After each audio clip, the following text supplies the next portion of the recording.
raise or come in a household and raise kids.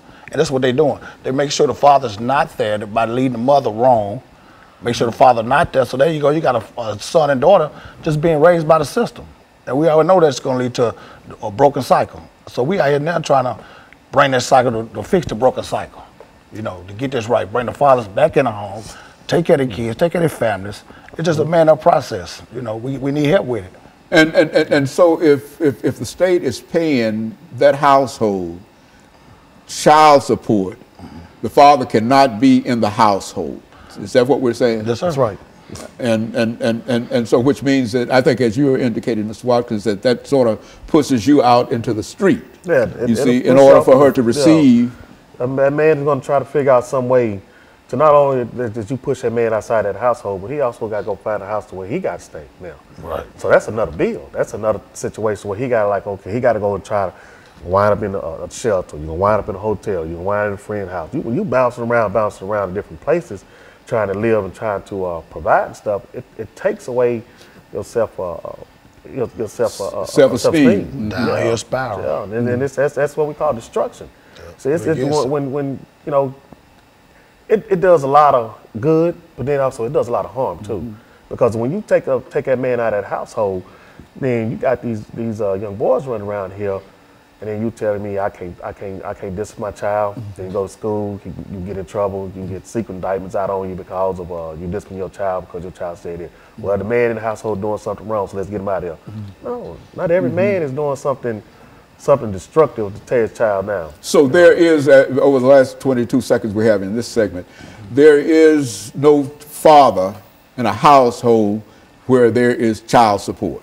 Right. Right. Okay. And the ones there, the state still want their money too. Yeah. So no way about it. And that creates a real problem. And of course what we'll do, we'll take this second commercial break and we'll be back with our audience following this very, very short commercial break.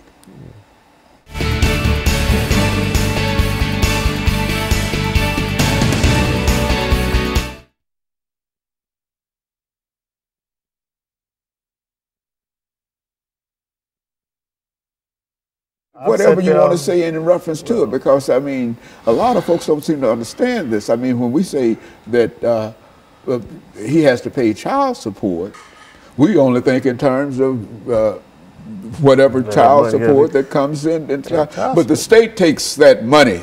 If you got a job, the state takes your money before you get your money. Yeah, child support is not just taking money from you. Child support is being in that child's life.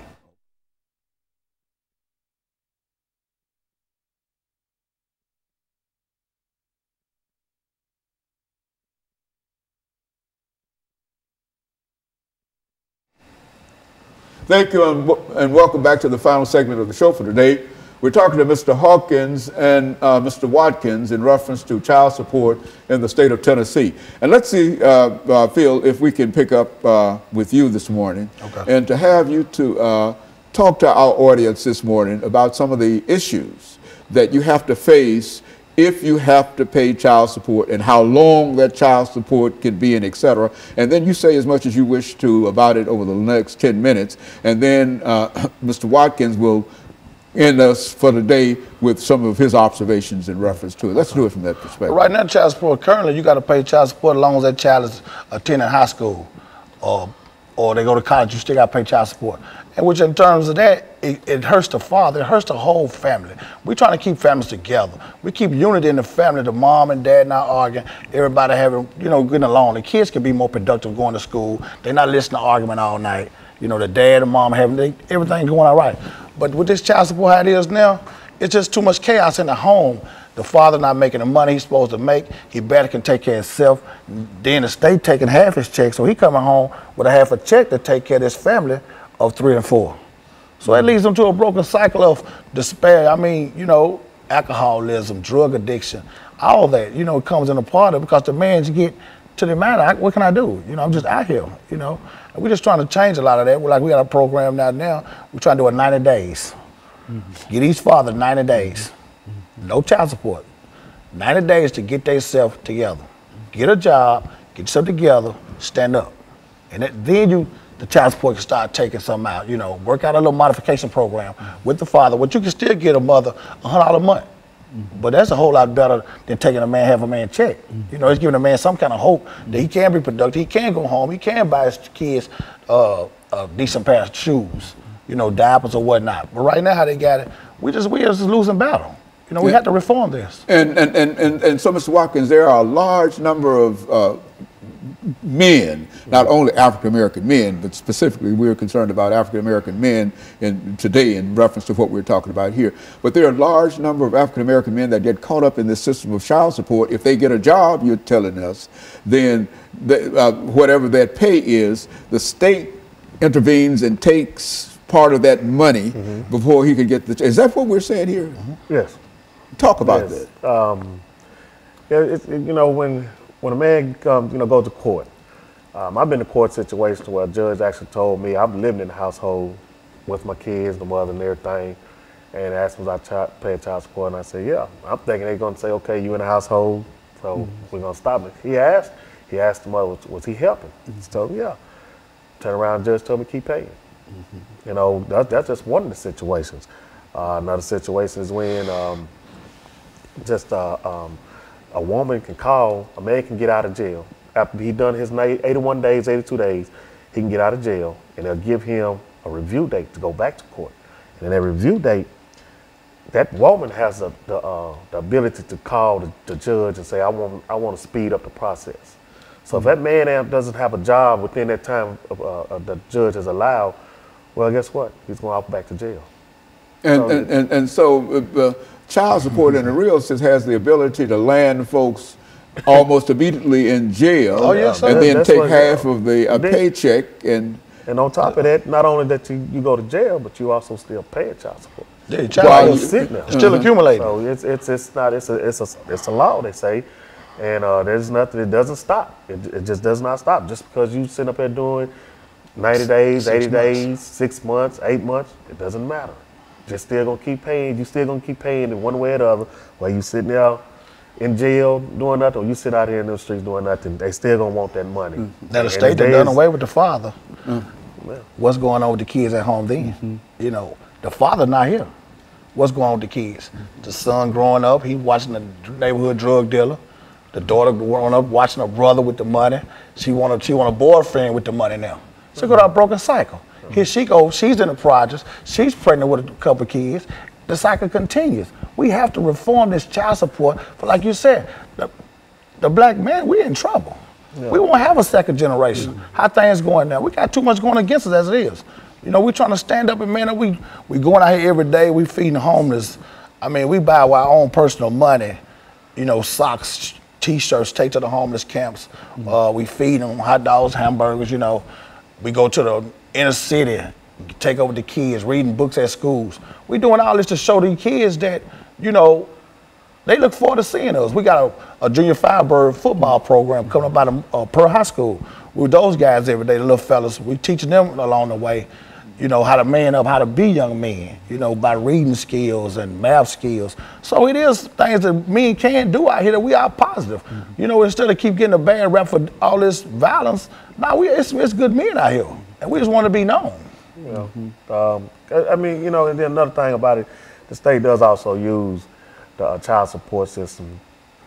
They make it seem like it's benefit the woman, but they also what is also doing is manipulating her to get that man out the house because they'll tell the woman, okay, well, if he's not, well, we're gonna make him pay, or we're gonna send him to jail.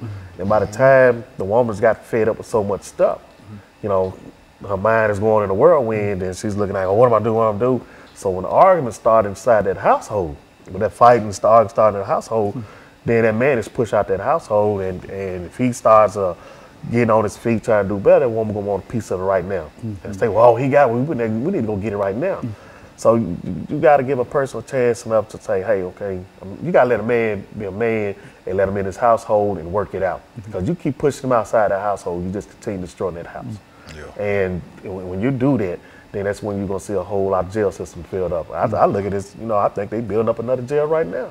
Modern day slavery. Well, look here, is there any effort, and I think that you've already mentioned that there's an effort on your part to deal with the state legislature to pass a law and et cetera. What would such a law be like? And, what would such a law say? There'll be a 90-day program. In this 90 days, a man can man up, get a job, get himself together, get housing, get adequate clothes to go get a proper, a job, a better job if need be, where he can reach a child support level or balance out. Okay, within this process, each month he would get a mom in return $100. He's trying to get himself back up, just redeem himself. That's what we got to do. We have to have that 90 days before they got a bill out now that's saying when you go to the custodial parent and y'all can make an agreement to pay your child support on time for a year and they'll waive all your back pay. But these men need some immediate. What if they don't have adequate shoes to go to an interview?